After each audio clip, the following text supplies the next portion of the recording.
What's going on, JP Football Fanatics fans? It's your boy James here, back with you once again with another type of video here based off of the NFL, where this time we are going to be talking about the rankings of each of the NFL teams that are in the NFC.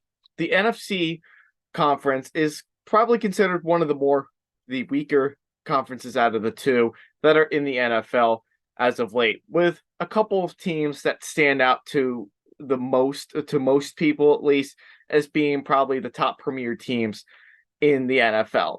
Whereas like a lot of them can be mediocre to below average at best. So where do you think these teams are all ranked within the NFC? And as we were talking about the training camps and as we approach to the preseason part of things during the off season here, there's a lot of things to really talk about and things to really disclose on based off of what we've seen so far, based off of certain injuries that might partake here, coaching changes, things that are kind of looking like what they could be looking like right now. What do you guys think about your particular favorite team in the NFC? Do you think that they're ranked in a certain way? Do you agree with everything that I say here? Let me know in the comments down below. Don't forget to also subscribe to this YouTube channel if you have not done so already for more NFL content. Also, be sure to also leave a comment down below as far as whether you agree or disagree, and like this video as well. So, without a further ado, we will get started with the very first team in the NFC as being ranked as number 16. Just so you know, I am going to be going from 16 being the worst team in the NFC to the number one team, who is the best team in the NFC. So let's begin. The first team I would like to discuss with you all is the number 16 team, which I probably would think that most people on here that do podcasts and the media and so on and so forth that really think this is going to be the team that's going to be the worst in the NFC and probably even the worst in the NFL this year. There's no question about it. The Arizona Cardinals.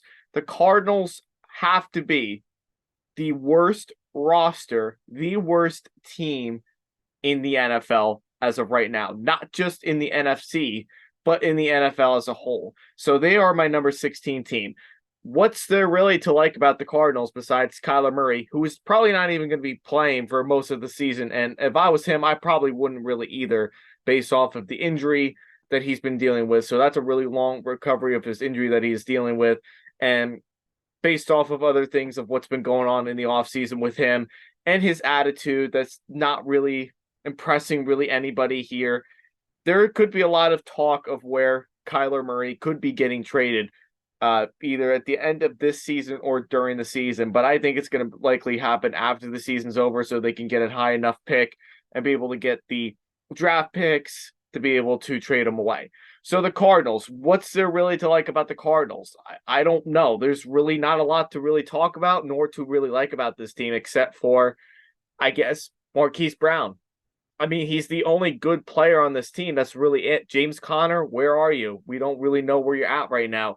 If he's even still on this team, we haven't heard much about where he's going to be, if he's going to even be playing this year or not. So there could be a lot of potential where like a lot of these teams could potentially not be, could not be really, playing this year. And based off of like the talent level of where they're at, the coaching staff, Jonathan Gannon being one, I'm not so sure where this team is really going to end up being at the end of the year. I think they're going to be at least the top pick in the NFL this year when it comes to next year's draft. Like, that's how bad this team is, guys. You don't have DeAndre Hopkins anymore. He's all gone to Tennessee. You don't have J.J. Watt. He retired. That's your best defensive player on your team. You don't have Kyler Murray. So you're running yourselves into the ground is basically what is happening here. And I don't even see you guys really even winning a single game this year. Maybe one game in your division, but that's about it, really. Like, I don't see you guys winning many games this year. I don't see this team really standing out to anybody. So I don't really know why I'm wasting my time really talking about them. They're the worst team in the NFL and the NFC. So that's my number 16 team there. Number 15 is a team that has definitely dropped off within the last year, and that's the Tampa Bay Buccaneers. When you have Tom Brady retire, when you have Tom Brady retire from this team and you got to go from Brady to Baker Mayfield, that's a pretty big drop right there. Last year, Baker Mayfield, when he started out the season in Carolina, things did not go very well there. Let's be honest there. We all know that. We all saw what happened last year, and it was not very good for him at all. He was horrific last year in Carolina.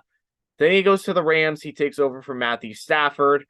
And then he plays average. Not great, but he put up average numbers and was able to win at least a game or two with the Los Angeles Rams. But the Buccaneers, though, they still have talent. Mike Evans, Chris Godwin still there. Rachaad White is still, he's going to be probably taking most of the bulk of the carries this year for this team because you don't have Leonard Fournette anymore.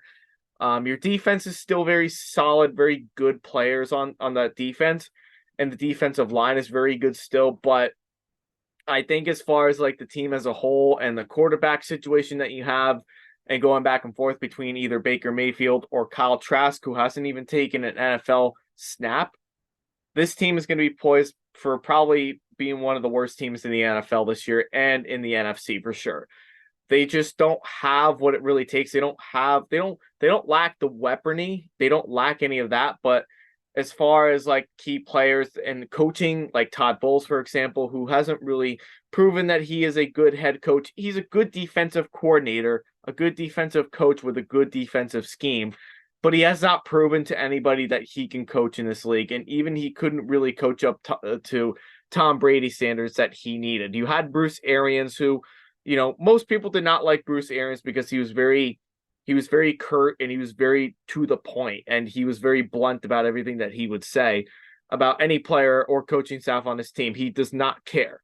Todd Bowles has a completely different breed from Bruce Arians. A completely different breed that doesn't live up to what the Bucs really do need. So I would expect that Todd Bowles will probably be fired this season, if not for sure next season.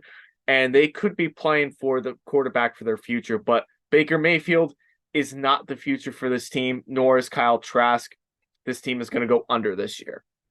Next, you go over to the number 14 team that is ranked 14th in the NFC, and that's the Los Angeles Rams. Okay, let me just talk about the Rams. What is there to be excited about the Rams? Matthew Stafford, Cooper Kupp, and your only good defensive player that's going to probably retire after this year, Aaron Donald. That's really it. Like, there's really not much else on this team that makes you say, wow, this is a team that is going to go back to the playoffs, go to the Super Bowl, and win it again. That's not the case at all. This team went for a drastic drop between the year they won the Super Bowl to the following year, for sure. Matthew Stafford and his injuries. I love Matthew Stafford. I hope he can continue. I hope he can continue to play for a long period of time here. But his injuries is really what's bringing this team back. And there were talk about trading him in the offseason, but I know Sean McVay is not ready to really let that Super Bowl winning quarterback go just yet. He was great his first year, kind of dropped off last year, and this year I think he could probably put up better numbers. I think, hopefully, as long as he and Cooper Kupp stay healthy. But as far as everything else, there's no more Allen Robinson. He's gone, and he was kind of washed anyway. Van Jefferson, who's probably one of your more explosive wide receivers outside of Cooper Kupp. And then you've got Cam Akers. I don't know. I mean, we haven't really seen a lot of Cam Akers really play consistently well. And then you have a very old offensive line that's not very good at all. So, and then you don't have your best corner of Jalen Ramsey anymore, who got traded to Miami in the offseason. And you're left with Aaron Donald, and you don't have Bobby Wagner. You don't have Leonard Floyd anymore. Like, you're losing players. So I think this team is definitely appropriately ranked for number 14 because I just don't know what else there really is to talk about with this team. I mean, they could surprise some people, could win a couple surprising games at times because of how good Sean McVay and this coaching staff is, but I don't expect this team to be up top for at least another couple of years. Number 13 is a team that maybe might get a lot of hate from a lot of people who are fans of this team. And I absolutely apologize. The Chicago Bears. Look, I understand. You trade up for the number one pick. You trade away your number one pick for DJ Moore with Carolina. That's perfectly fine. I agree with that. I think that was outstanding trade between Chicago and Carolina. I think that worked out to both teams' advantages there. Okay. You have DJ Moore, you have Chase Claypool, you have Darnell Mooney, you have Cole Kmet, you have Khalil Herbert, and you have Justin Fields. Now, Justin Fields is a quarterback that is probably one of the best running quarterbacks in the NFL. I will say that may be a hot take, but he is a very athletic quarterback when he's able to run outside of the pocket and scramble around for yardage. I definitely don't disagree with that. However, where I do have my concerns and why they're not ranked any higher than 13 is based off of his passing game. His passing ability has not improved at all from year 2. We'll see if it does improve in year 3. I don't personally expect it to really make that huge of a difference. And I think when you get someone like DJ Moore, I think that really shows that really is putting a lot of pressure on the quarterback and being able to tell like whether or not if he's good enough to play in this league. Like, he could prove everybody wrong. I would not be too surprised if they do win some games this year that they're not expected to win. Like, I do think that is definitely very possible. They are a very run-heavy team. They are one of the best run teams in the NFL. I would say their running game is explosive, and I think that's really that really does speak volume. Your weaponry is very good, for sure, but do you have the quarterback that can push the ball down the field without turning the ball over? Which is something that I don't think anybody has seen yet. Defensively, you don't have any defensive players really left from this team. And, you're on a drop down, really, basically. I mean, you go from 3-14 last year, you trade up your number 1 pick because you aren't going to get a quarterback. You're not going to get Bryce Young, or you're not going to get CJ Stroud. Like, you're not going to go down that route. You're going to trade away that and get DJ Moore and work a team around him. I get it. I thought the draft for them went pretty well this year, but there's still very long ways to go until we can really see how this team really is. Until Justin Fields can prove to us that he is that guy. Until he can prove that he can push the ball down the field, make consistent plays with his arm, then this team could definitely rank higher than some of the other teams that I have above them right now. I would not be surprised about that. But until then, they are staying at number 13. At number 12 is the Washington Commanders. They're at number 12. And a lot of the reasons, like the Chicago Bears, they have talent around them.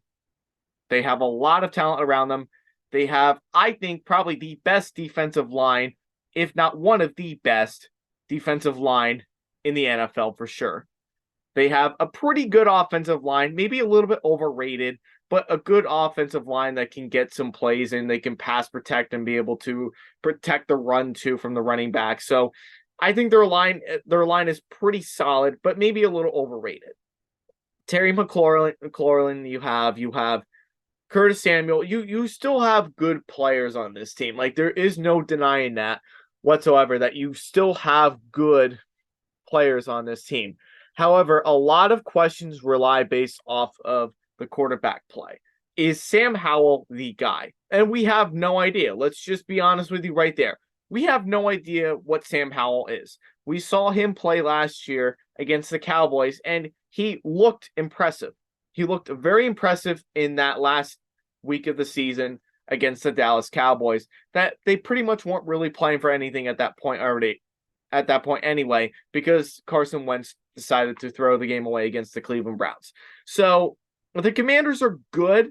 They have a lot of good talent. I really do believe that this team could be a playoff team by any means. I think they could probably be ranked higher than number 12, but a lot of my question is the quarterback play. So I think you need to give Sam Howell a chance to be able to prove that he can play in this league. And if he does, that's great for them. They have the quarterback of their future, and they don't have to draft another one. However, if things don't work well, you also have a solid backup in mind in Jacoby Brissett. Now, Jacoby Brissett, as we've seen in years past, is not the long-term answer for any team. He is very limited to what he can do. Now, Brissett can scramble around and make plays through his feet. We know that. He has an explosive arm. He has a really good arm strength. But a lot of his problems is accuracy. A lot of his problems come down to the way of how he holds onto the ball for a long period of time, which prevents him from being the starter in the NFL, a long-term one at least. So I think with Sam Howell, giving him that chance to play makes the most sense here. And then you have the backup to be able to, as a plan B, if things don't work out with Howell. So you have a solid team around you. And I think you could push for a playoff spot, but there are a couple of things that have to follow in between. And a lot of that is going to come down to probably one of the toughest divisions that you play for in the NFC. Like if the Giants fall apart, could very well be possible right there. You need other teams to kind of fall flat on their faces too. Then you could probably get that last wild card spot. Like that is very possible to happen for the Commanders. But until I can really see what the quarterback situation is here and how good is it here and how good Sam Howell is, I would not be surprised if they do rank higher later on in the season. Number 11, you've got the Green Bay Packers. That's the number 11 team. Now, in the beginning of the season, didn't know exactly how they were going to do post Aaron Rodgers. Nobody really knew exactly how they were going to be with Jordan Love. We haven't seen a lot of Jordan Love play, but the reason why I have them ranked at number 11 and higher than the Commanders and the Bears is because I think Jordan Love has more upside than both Justin Fields and what we've seen in Sam Howell. We've seen Jordan Love play, maybe not to the amount that we want to see, like the amount of years of what we've seen from Aaron Rodgers and other quarterbacks and backup quarterbacks that we've seen take over for some teams and so on. But I like his upside. I think Jordan Love was picked in the first round by Green Bay for a reason. They saw a lot of things within him. I think they saw a lot of similar ways of how he can push the ball down the field, his ability to be able to make plays within the pocket, which is something that Green Bay definitely really wants in their offense under what they did with Aaron Rodgers and under what they did with Brett Favre. So I think he is the answer for this team. I think he is put in a pretty good position where the team is pretty underrated for the most part. They have Christian Watson, who I think was a pretty slam dunk pick in that 2022 draft. Not a lot of people really talked about how good that pick was, but I think that's really going to pay off in year 2 with Jordan Love. Like, I think that could be a connection that we could be seeing for the future for Jordan Love and Christian Watson. You still have Aaron Jones and A.J. Dillon, who are both very explosive backs. You have a pretty solid offensive line. You have a really good tight end that you drafted this year. So I think offensively, you're pretty good. Defensively, you still have Rasul Douglas. You still have Jair Alexander. So you still have 2 of your best secondary players on defense. However, is Joe Barry... I don't know why Joe Barry is still with the Packers. I think it's time to move on from him and get a real defensive coordinator that will help this team be pushed to their potential and finally get past the divisional and the championship rounds and go to the Super Bowl. Like this, he's really the reason why this team is being held back. This defense is so talented on paper that every game that they play, they have to win by shootout, like almost every single time. So the reason, I don't know why Joe Barry still has a job. I don't get how he still has a job in the NFL with this team because he has not proven anything. But this team can still overcome a lot of different things. So I think this team is going to be 5, 6, 7 wins at best, maybe even 8 wins, be similar to what they were last year, still miss the playoffs. But I think they could also surprise a lot of people, which I will be making a video on soon about the Packers and why I think the Packers are a team that some teams should really fear for, especially with Jordan Love at the helm. So I think this team is really in the uprise. I think there's a lot of upside to this team and Jordan Love that not enough people are really talking about. But right now they're ranked at number 11 until we really see what Jordan Love really is. And if he is the guy that can do the things that we want to see him do, then I will go down and say, hey, he's doing what he's supposed to do. Matt LaFleur is calling the exact plays that he should be calling for Jordan Love. And then this team could be a lot better than what they're ranked right now. At number 10, you've got the Atlanta Falcons. The Atlanta Falcons are probably one of the more trickier teams. I think any team in the NFC South with the Saints, the Falcons, and the Panthers, I think they were really the toughest three to really rank because there's no team that really is distinguished and really organized that really wows us at all, really. Let's just be honest there. But the Atlanta Falcons have probably one of the best backs in the NFL right now. Probably not the best backs, but the best depth of running backs in the NFL right now. Tyler Algier, you go ahead and you draft for Bijan Robinson. You still have Cordarrelle Patterson at the helm too. So I think you're pretty loaded on the ground game. And I think that's something that Arthur Smith really likes to see with his teams. So I think they're going to be one of the best run heavy teams in the NFL this year. You have Drake London too, who I think is probably going to do a lot better in year 2 with Desmond Ridder. And I think you still have some pretty good upside there too. Now, a lot of question really does come down to Desmond Ridder as a whole, which I think will probably improve in year 2. I think he can improve. I think there were some things that I don't think a lot of people have really given him enough credit for. Like, there are some things that I thought he did well in, but there are a lot of questions as far as his ability to be able to push the ball down the field, which is something that we saw a lot of last year. And to me, he doesn't look like a comfortable pocket passer, if that really does make any sense. I don't think he looked very comfortable in the pocket and was more developed within like the Mariota kind of thing, only he couldn't really run as well as Mariota did. So I think there is some upside here. I like to think that he can do better in year 2, but I'm also not that optimistic that he will. So if they do fall flat on their face with Desmond Ridder and he is not playing well, they do have that solid backup choice of going with Taylor Heinicke, who got traded from Washington to play for the Falcons this year, and maybe they could make a run there. Defensively, I think they're going to be very underrated this year. I don't think enough people are really giving the Falcons credit for the defense that they've been providing this year, for sure, especially with what they've picked up in the offseason. Calais Campbell, Jesse Bates, you name it, guys. Like, this defense is probably going to be at least a top 20. I think they're going to be within the top 20 this year. And AJ Terrell at cornerback. Like, there's a lot of things that are very exciting for the Falcons' future, but it all starts in the most important position at quarterback.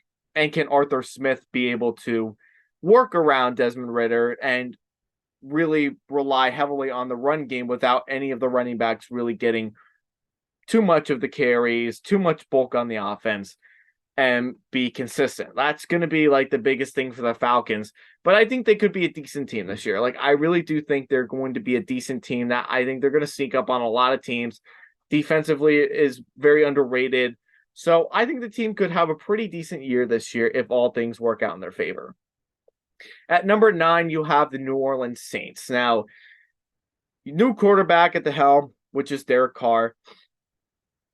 A lot of questions on Alvin Kamara as far as if he's going to be able to play this, within the early parts of the season, or if he's going to be getting suspended at some point during the season. Like, there's a lot of questions about that. We really just don't know about that. Foster Moreau, who's been dealing with some personal medical issues with cancer, prayers up for Foster Moreau. Hopefully everything does turn out well for him. And maybe we could see him later on in the season out on the field. I don't really expect him to play early on. Chris Olave, you have who's very explosive too. That could be a new tool for Carr to work on.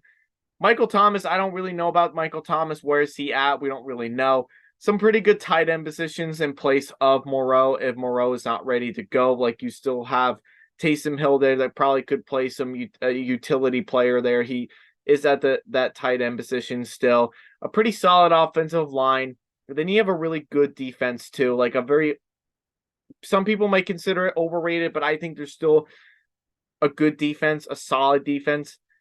I think a lot of questions is really more towards the veteran leadership. Like I think they're an older team that could use a makeover. I think they could use a lot of young players that can hopefully at some point can develop into that role as like a wide receiver one or wide receiver two and running back one at some point, because a lot of the players on this team are getting older, and I do fear for their health, and I do fear for their ages too, getting up to the end of their careers, where the Saints could be put in that position where they could be in some trouble after this season. Now, I think this season they could be decent and can win. I think they'll be good enough to win their division.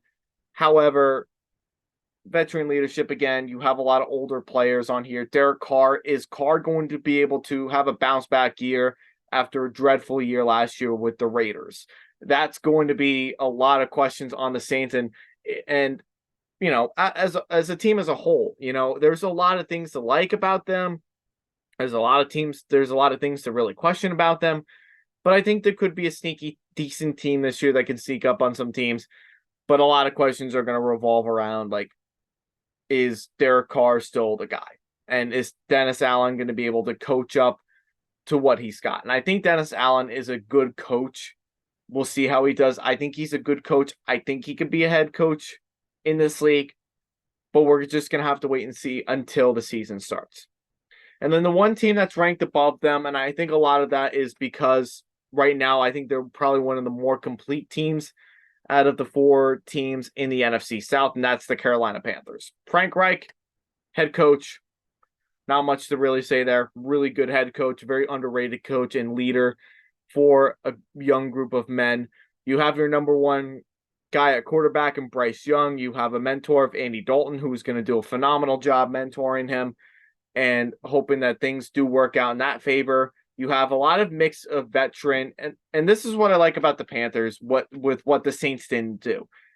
The Panthers picked up veteran leaders like Andy Dalton at quarterback. They picked up Adam Thielen at wide receiver.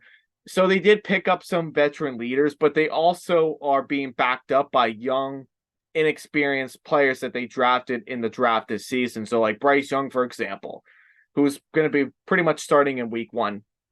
Anyway, so the Panthers are doing it right, whereas like the Saints are kind of like holding on for what they do have left in them. And the Panthers are slowly moving on and making those changes now, so that way they don't have to worry on later on down the road. So I think the Panthers out of the four teams are really the most complete team. I trust their coaching staff a lot more than I trust the Saints coaching staff and the Buccaneers coaching staff for sure.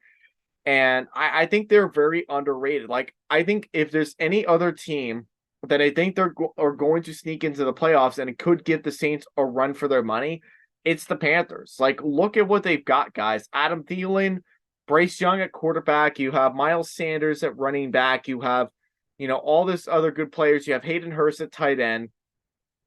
A nice defense, a very underrated defense that could be around the same as where the Falcons are. Could be a little bit even better, too. Because you also got Von Bell in there too, and you have J.C. Horn, who is a beast. So there are a lot of things to talk about that are really good about this team. So I feel like ever since they traded away Christian McCaffrey, the team seems to be doing a lot better now because they're being able to pick up the pieces of where they've been lacking for years. So I think this team is going to be poised for a nice, solid season this year. I think they could definitely have a winning record, tie with the Saints, and they could be a big threat to the Saints in this division. Could be the only team that could actually do something in the playoffs too. Just keep that in mind. So the Panthers at number 8 for that reason. At number 7, you have the Minnesota Vikings. Now the Vikings last year won a lot of close games. They were 11-0 in one-score games. And towards the end of the season, they stumbled big time. The defense absolutely, positively dropped the ball by all means. So they picked up some good defensive players, but I'm not sure if I exactly trust their defense. I have a lot of questions about how their defense really is. But I think if Brian Flores, who's the defensive coordinator now for this team, if he could work something here, maybe they could be decent. maybe they could put a lot of pressure on. And if they do put a lot of pressure on a lot of teams, I think it's going to be a lot more heavily relied on the secondary, which I don't really think they have depth in. So I think the defense is going to be a bit more improved because of coaching, but not in talent standpoint. Offensively, the reason why they're still at 7 is because they have the best offense in the NFC. I really do believe so. Besides the Eagles, the Lions, the Seahawks, the Vikings are definitely right there with them as the best offense, and the 49ers too, for sure. Like, their offense is just so good, but their defense just lacks so much. Like, Kirk Cousins, guys, I hate hearing about the Kirk Cousins hate. Like, it has to stop. Kirk Cousins is not the reason why this team is not making it to the next round. He's not the reason why they're not making it to the playoffs. Coaching and defense, like, those are like one of the biggest things of why this team isn't making it to the next round, or why they're not making that big push. Kirk Cousins has been winning consistently. He's been putting up consistent stats. Quarterbacks don't play both offense and defense, guys. So he is not the reason. Can we please stop talking Kirk Cousins as if he is the player that does everything? Because that is just not true whatsoever. Okay? The Vikings offense is very good, but the defense just lets them down all the time. Like, that's the biggest reason why they are not higher.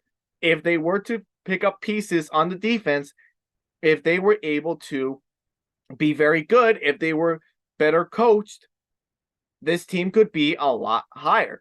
This team could be competing with the Cowboys, the Eagles, the 49ers, you name it. Like, that's just really it right there. So the Vikings are at 7. At number 6, I might get a lot of backlash on it, but I don't really care. The New York Giants are at number 6. Okay, the New York Giants are at number 6 because I think their offense has improved. They improved on their offense. Darren Waller, they just picked up Cole Beasley. They offered Saquon Barkley for a 1-year deal for $11 million, which is going to be good enough for now until next season.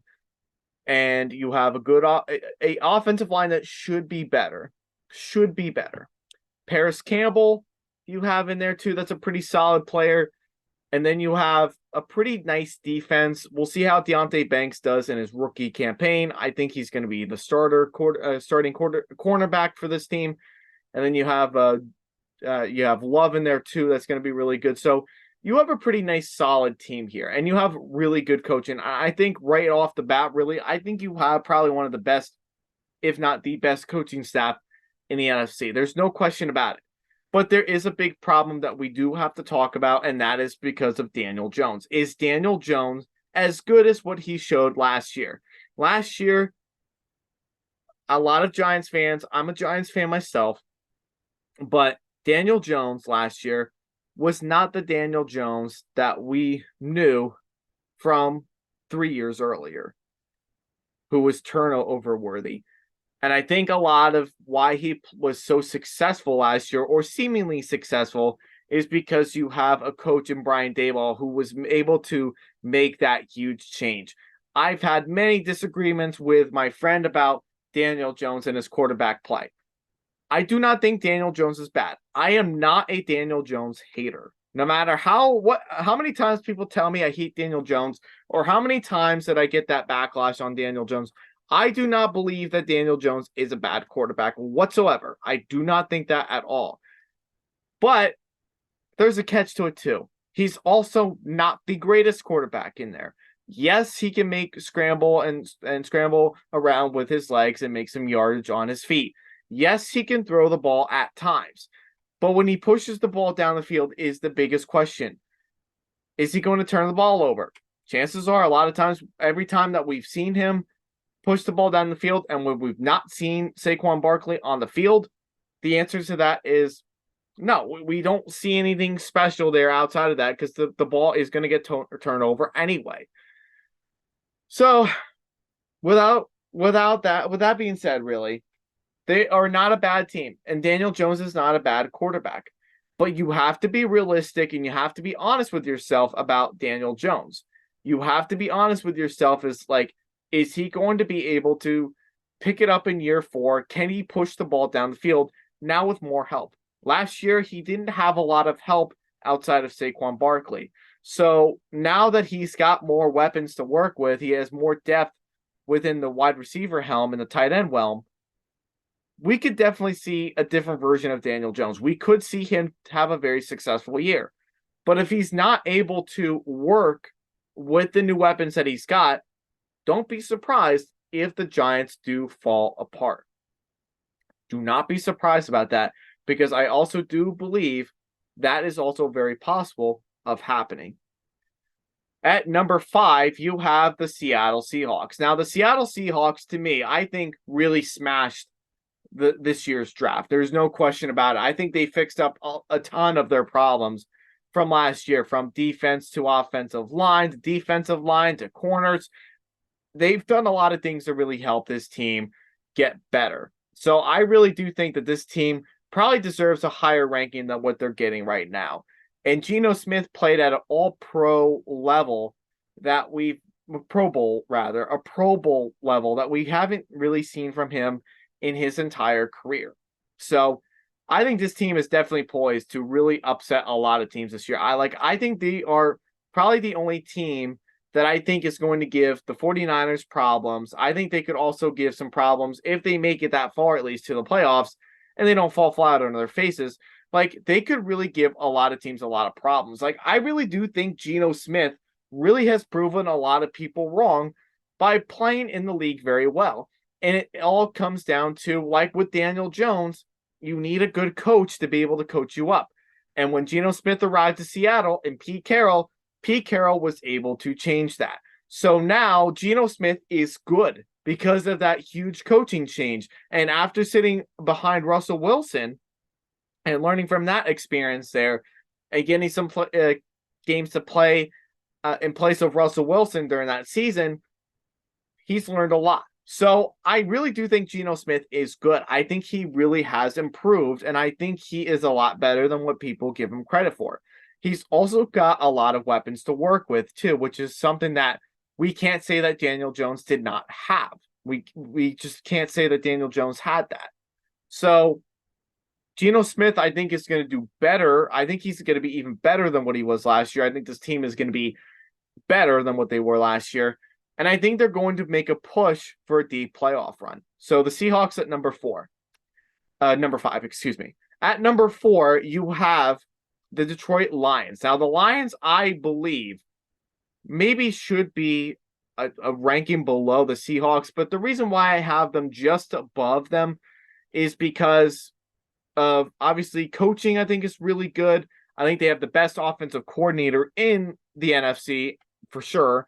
And I think they're really up for the challenge. Like, I really do think that this team is going to win their division. I do believe that Jared Goff is good.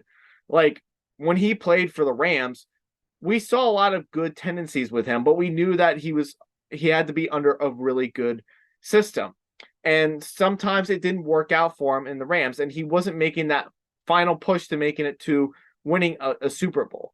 Like, that was like their biggest thing, the Rams. And that's why they had to trade away for Matthew Stafford, because Matthew Stafford had that potential and was Super Bowl ready, whereas Jared Goff wasn't. Now, do I think Jared Goff is going to win a Super Bowl with the Lions? Probably not, at least not now until proven otherwise. But they're a team they're pretty darn good, really. Like, offensively, when you take a look at it, like, even though they got rid of DeAndre Swift, they still have some players that make up for it. Like, they were able to get David Montgomery in a trade, which will definitely help. They also drafted Jahmyr Gibbs too, which I think is a very, very good pick for them, and I think is going to fit well into their offense. And then you've got Amon-Ra St. Brown, you have DJ Chark. Like, you still have some pretty good players on this team. Like, there's no question about it. And you have probably one of the best, if not the best, offensive line in the league. That's no question about that whatsoever. Like, Jared Goff is really good. He's really put in a really good position right now where he could do whatever he really wanted to do with this offense. And now he's got players to work with. As long as they all can stay healthy, this team is going to be really good. Like, I do think they are going to be good, but I don't think they're going to make that final push to the playoffs just yet. I think they're at least a couple of years away from being able to do that. At number 3, you have the Dallas Cowboys. Now, the Dallas Cowboys are America's team still after how many years has it been since they've been the America's team? I think this is the best rostered Cowboys team that I think anybody has seen in a really, really long time. They've done a ton of things in the offseason to get themselves ready for this year. And I do believe at some point, I would not be surprised if they beat the Eagles for the division title this year. But the reason why they're not ranked above the Eagles is because the Eagles were a Super Bowl, runner-up. So you got to give it to some respect there. But I think their biggest question really is about the Cowboys is Mike McCarthy the guy that's going to make that final push? Can he win a Super Bowl? Now, Mike McCarthy has won a Super Bowl with Aaron Rodgers and the Packers before, so we have seen it happen, and I think it's very well possible that it could happen at some point, unless if something happens to McCarthy this year. But this is going to be like the year where he is on the hot seat, and it's going to be really pressured on bringing this Cowboys team back to where they really should be. But I think offensively and defensively, I don't think there's really any other team that's really as stacked as the Cowboys is right now on both sides of the ball without any little critical flaws in between, except maybe quarterback. But Dak Prescott, I think, will step up. I think he can improve from last year. I don't think he's going to throw as many interceptions as he did last year. Last year was a roller coaster year for him. Even coming off with that injury. But I think with a fully healthy Dak Prescott and some more weapons to work with, like a CeeDee Lamb, a healthy Michael Gallup, Brandon Cooks, who's going to be there. No more Zeke Elliott, but you have Tony Pollard, who I think is better anyway in the backfield. I think they could be really poised for a really good season, guys. I really do think the Cowboys are a team that I think is going to scare a lot of people, especially defensively. Who wants to face that defensive line of Micah Parsons and what's his name, Trayvon Diggs or Stephon Gilmore? Who's going to really want to face this defense, guys? This is a really scary defense that I hope any team that plays them this year and is going to beat them, I hope they have a solid game plan to be able to beat them, because that's how good I really think they're going to be this year. At number 2 is the Philadelphia Eagles. I already said it before. The Philadelphia Eagles are coming off of a Super Bowl loss, which is going to be hurting them for sure. They lost some key players during the offseason, like Chauncey Gardner-Johnson. They lost at safety, so that's going to be a huge blow for them. They still have Hassan Reddick. They still have some good defensive players that are still in there, that the defense will be good enough, but not quite as consistent as they used to be. Offensively, I think they're about the same as what they were last year. They traded away Miles Sanders and were able to get DeAndre Swift and Rashad Penny in there, which is not really much of an upgrade over Myles Garrett. I'm just kind of being honest there. They're not really much of an upgrade. But the team's about the same as what they were last year. Maybe they're not quite exactly all 22 players are back from that Super Bowl team last year, or that Super Bowl runner-up team, I guess you could say. So they did lose some key players. But I still think they're going to be a very solid team. I think they're still going to be a tough team to beat for any team within the NFC and in the NFL, because I think just because of Jalen Hurts and how well he's been put together after those years of him being under Shane Steichen's offensive play calling and the running ability and being able to work around him, which is something that the Eagles, in all the years I've been watching football, I've never seen the Eagles really work around the quarterback as well as they've been with Jalen Hurts. I think it's going to pay off in the long run. I'm just being honest with you right there. So I do think Jalen Hurts is going to be good. I think he's still going to be solid. He'll still be around the same. I think he could be even better this year personally, because now he'll have 2 really good running backs where you don't have to just rely on Miles Sanders. You'll also have DeAndre Swift and Rashad Penny, who are really solid backs here. And I think I think your offense could be better than what they were last year, maybe just ever so slightly. Maybe that's something that they just needed a little bit more of a spark on. But defensively, it's just not the same that it was last year. So that's why the Eagles are at number 2. So the only team I feel like is the most complete in the NFC that a lot of teams are going to play for, but a lot of questions come to quarterback, it's the San Francisco 49ers. So from offensive line, weaponry, running back, defensive line, secondary players. They're the most complete team. What can I say about this team besides they are really the most complete team? And I think Brock Purdy could be that potential missing piece that could push them to a Super Bowl win. Just ever so slightly, maybe. I think he's very similar to Jimmy Garoppolo, but I think there's more upside with him that I think is a bit more trustworthy with him. I think he's better outside of the pocket. I think he can move much more better than Jimmy Garoppolo can. I think his arm strength is stronger, and I think his accuracy, pushing the ball down the field, is going to be even better, and that's something that they're going to need. So, as far as quarterback goes, as far as we are expected, Brock Purdy's going to start week 1, right now at least. But they do have two other quarterbacks on this roster in Trey Lance and Sam Darnold, who have not really proven anything at all, especially Sam Darnold, who's been in the league for some time now and has not really proven anything to anybody at all. And Trey Lance, we haven't seen enough of him play, but I think there could be a potential way at some point that they could be looking to trade him away, which is just something that would probably make the most sense at this point, which is a shame that the 49ers went through all that trouble to trade up all their picks to be able to get Trey Lance.